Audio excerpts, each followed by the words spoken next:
I denne videoen her skal vi se på følgende statistikkonsept. Hva betyr simultan sannsynlighet for diskret variable? Deretter, hvordan kan man få dem?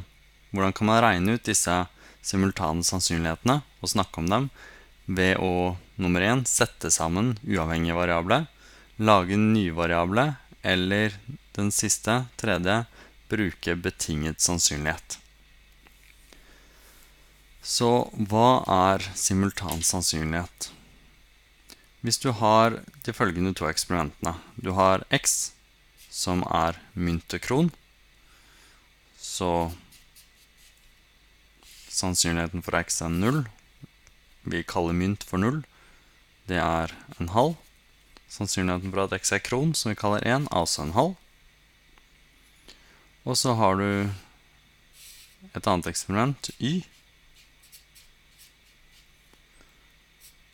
som da er, jeg ser for meg en terning, hvor 3 av sidene har tallet 1 på seg, 2 av sidene har tallet 2, og 1 av sidene har tallet 3. Så sannsynlighet for at vi får 1 er 3/6, for det er 3 av sidene som har den. Sannsynligheten for at vi får 2 er 2/6, og 3 er 1/6. Dette her er nå to diskret variable, x og y, og de har hver sin sannsynlighetsfordeling. Den simultane sannsynlighetsfordelingen, det er når du har flere forskjellige variable samlet. En måte vi kunne skrevet dette på var å skrive, ok, la oss bry oss både om utfallet av x og av utfallet av y på en gang, og så skrive hva er sannsynligheten for at det skjer. Her kan simultane sannsynligheten være mye forskjellig. For eksempel kunne det vært sånn at sjansen for at vi får mynt, kron, var å kaste terningen og få en 3'er. Kanskje den sannsynligheten er 70%.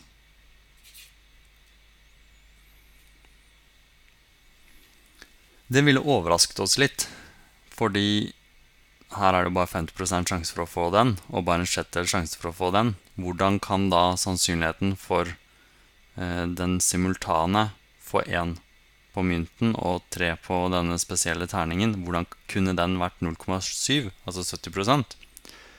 Det er hvis disse to hadde vært avhengige av hverandre. Hvis det var sånn at mynten og terningen snakket sammen, og var veldig avhengige av hverandre, så kunne dette skjedd. Men vi forventer egentlig at det er uavhengig. Så det er en av måtene å få en sånn simultanfordeling. Vi må ha alle de forskjellige utfallene her. Så må vi ha alle de forskjellige sannsynlighetene nedover her. Så må disse her summere til 1. Fordi dette er jo bare et stort eksperiment. Så summen av denne kolonnen må være 1.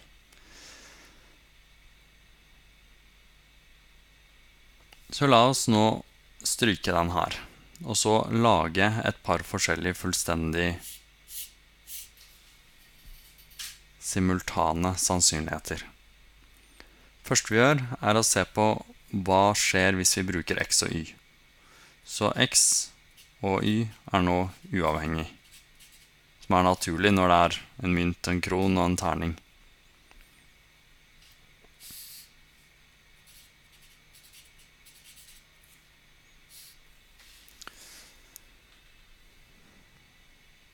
Hvordan får vi da?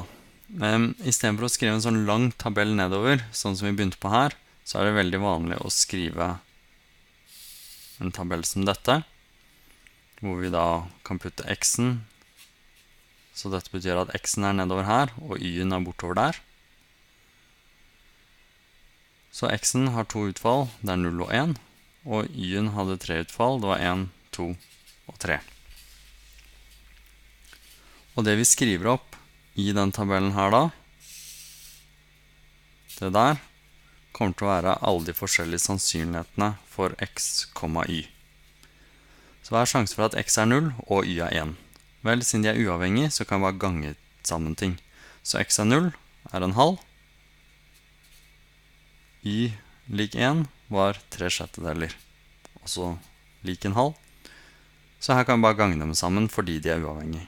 Tilsvarende får vi her en halv for at x er 1, og 3/6 der. En halv ganger 2/6, en halv derfra, 2/6 derfra. Og en halv ganger 2/6, og så videre.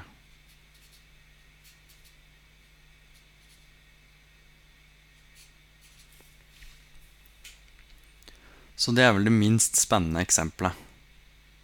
Er de uavhengige, så er det bare å gange dem sammen, og den simultane sannsynligheten er bare de to sannsynlighetene ganget sammen. Men hvis vi nå går løs på å lage noen nye variabler, da får vi mye mer spennende sannsynlighetsfordeling. La oss nå ta og finne på, i tillegg til disse x og y-ene, som vi husker på, så lager vi en tredje variabel. Så vi har den x-en, som var 0 og 1, og så har vi den y-en, som var 1, 2 eller 3. Så la oss nå lage en w, som er lik x pluss y. Da må denne w-en ta verdiene 0 pluss 1 er 1, 2, 3, eller 3 pluss 1 er 4.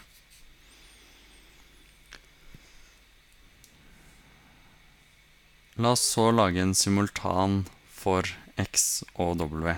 Så vi vil lage p av x, w. Så vi bryr oss ikke så mye om y-en. Det vi har lyst til å vite er hvordan ser x-en ut sammen med w-en, sammen med summen. Da skriver vi først opp tabellen vår. Og nå må vi ha litt god plass, for vi har tenkt å regne inn i her også.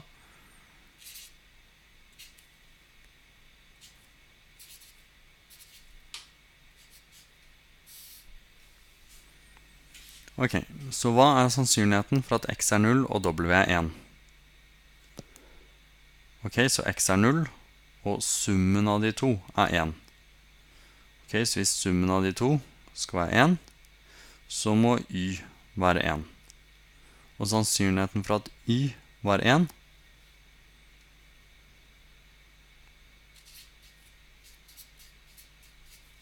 den husker vi var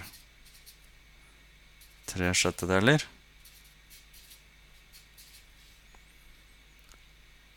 Så her får vi en halv for sannsynligheten for at x er 0, ganger 3/6 for at summen skal være 1. Tilsvarende, summen er lik 2. Når x er 0, da må y være 2. Så først 50-50 for at x er 0, deretter 2/6 for at summen blir 2. Så y er 2 når summen er 2, fordi x er 0. X er 0, summen er 3, da får jeg en halv ganger 1/6. Hva med denne? X er 0, og summen er 4. Går det an? Hvis vi tar 0 og legger til 1, 2 eller 3, så kan vi ikke få 4. Så her er sannsynligheten 0 for at x er 0 og summen er 4. Hva nå med x er lik 1? Kan summen da bli 1? Nei. Fordi y er minst 1, så summen, når x er 1, så må den summen være minst 2. Så sannsynligheten 0 der. Hvordan kan den summen være 2? Vel, 50-50 for at x er 1, og så 3/6 for at y er 1. Så y er 1, har 3/6, for da blir summen, som er w, 2. Tilsvarende på 3. Summen skal være 3, da må y være 2. 2/6, og på 4 så må y være 3. Og nå sa vi at hvis vi legger sammen alle sannsynlighetene for alle de forskjellige utfallene, så skal summen være 1. Det gjelder også nå som vi har en sånn simultan sannsynlighet. Simultan sannsynlighet heter joint distribution på engelsk. Så vi har den simultane sannsynligheten 3/12, 2/12, 1/12, så 3, 4, 5, 6 12-deler, 7, 8, 9, 10, 11, 12 12-deler. Så det summerer til 1.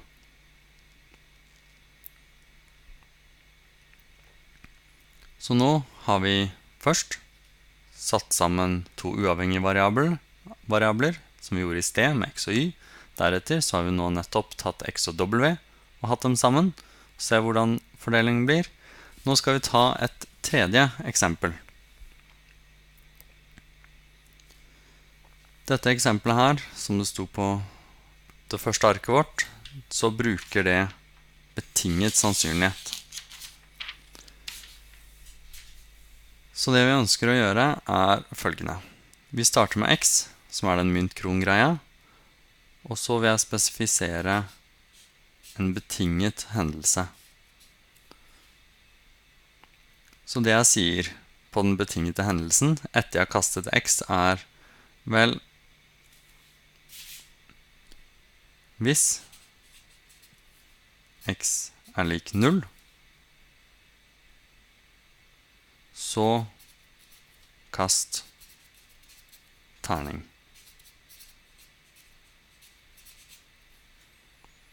Hvis x var lik 1, at vi fikk kron, så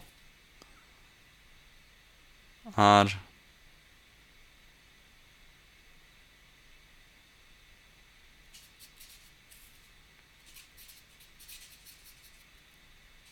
så tar vi bare verdien 5 på denne her setten. Så her har vi en sånn slags betingelse i definisjonen, og det gjør man veldig ofte. Man sier type, ja, hvis det finnes så og så mange fisk her, så er sannsynligheten større for at det finnes en hai. Eller kanskje det er motsatt.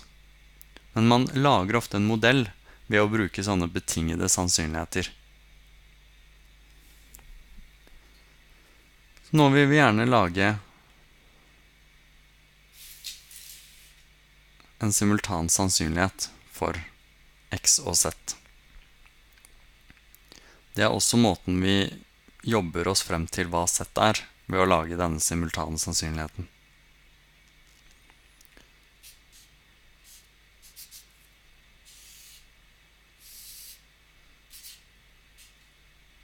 Så hvilke verdier kan z få?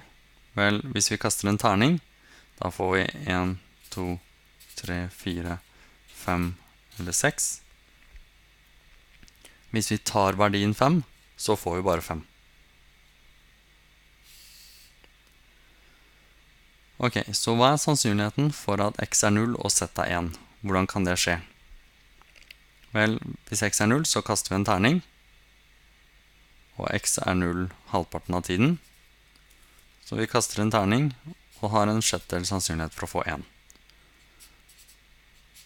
Så på hele x er lik 0-raden her, så vil det jo være en sjettedel hver for å få de forskjellige sannsynlighetene.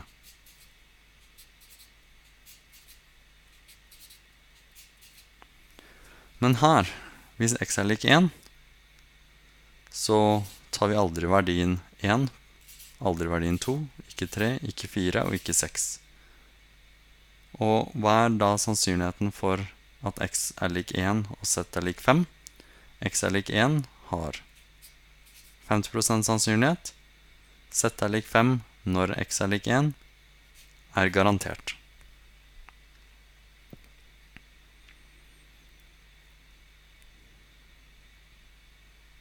Så her ser vi hvordan vi kan bygge opp en sånn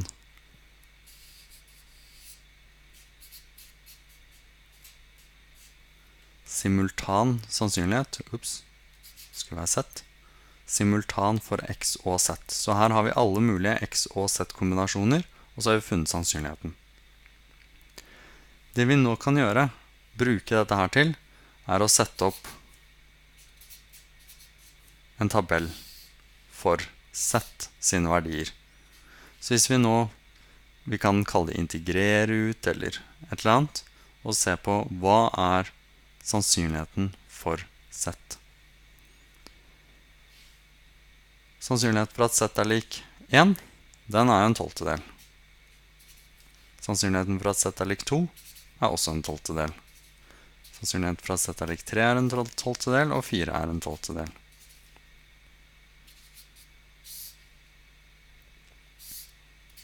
Og sannsynligheten for at Z er lik 6 var også en 12-del. Den spennende her er sannsynligheten for at Z er lik 5. Her er det en 12-del sannsynlighet for at x er lik 0 og z er lik 5. I tillegg så er det en halv sannsynlighet, 50% sannsynlig, at x er lik 1 og z er lik 5.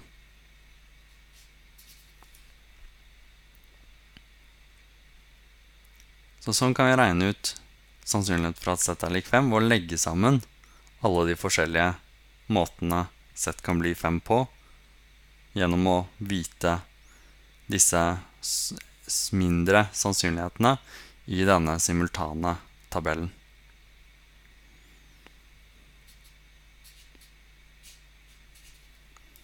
Og så for å ha kontrollert at vi har regnet riktig, så summerer vi sammen alle sannsynlighetene.